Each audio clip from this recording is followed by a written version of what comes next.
হায়দ্রাবাদের ওয়াইসি আর বেঙ্গলের হুমায়ুন কবির একজোট হয়ে মমতা বন্দ্যোপাধ্যায়ের গদি কেড়ে নেওয়ার লড়াই আমার শুরু।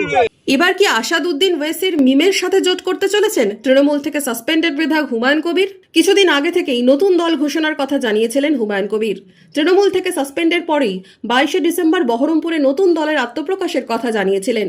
এবার তার দাবি, আসাদউদ্দিন ওয়েসির দলের সাথে সিট অ্যাডজাস্টমেন্ট করেই লড়াই করবে তার দল। আমি মুসলমান সেকুলার পার্টি করব, আমি হিন্দু মেজরিটি সিটেও প্রার্থী দেব, কিন্তু মূলত আমার টার্গেট যে অবহেলিত, বঞ্চিত, লাঞ্ছিত মুসলমান ভাইদের বলবো, একটাই দাবি তুলব, তোমরা কারোর উপরে ভরসা করো না, তোমরা ইমান নিয়ে চলো এবং 90টা সিটে মুসলমান, যোগ্য মুসলমানদের, পাতা খদ্দের, গেঁজা খদ্দের, মদ খদ্দের, সুদ খদ্দের তোমরা ভোট দিও না।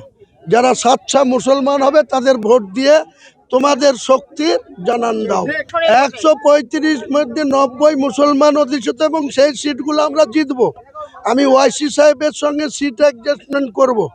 হায়দ্রাবাদের ওয়াইসি আর বেঙ্গলের হুমায়ুন কবির একজোট হয়ে মমতা বন্দ্যোপাধ্যায়ের গদি কেড়ে নেওয়ার লড়াই আমার শুরু। ওয়াইসির সাথে কথা হয়েছে, রাত্রিতেই কথা হয়েছে।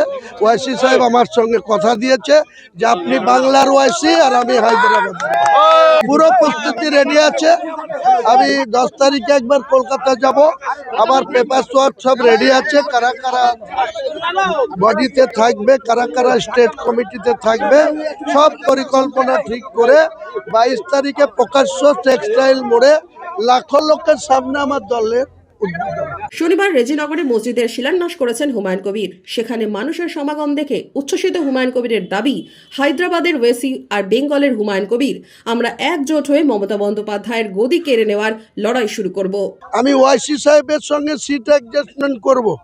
হায়দ্রাবাদের ওয়াইসি আর বেঙ্গলের হুমায়ুন কবির একজোট হয়ে মমতা বন্দ্যোপাধ্যায়ের গদি কেড়ে নেওয়ার লড়াই আমার শুরু। সাধারণ কর্মী বলছে, আমরা যারা তৃণমূলের ঝান্ডাটা নিয়ে বেড়াতাম, আপনার ঝান্ডা কি হবে সেটা প্রকাশ করুন, আপনার ঝান্ডা নিয়ে। বিধায়ক পদ থেকে ইস্তফা দেওয়ার কথা ঘোষণা করলেও এখনই তা করছেন না বলেই জানিয়েছেন হুমায়ুন কবির।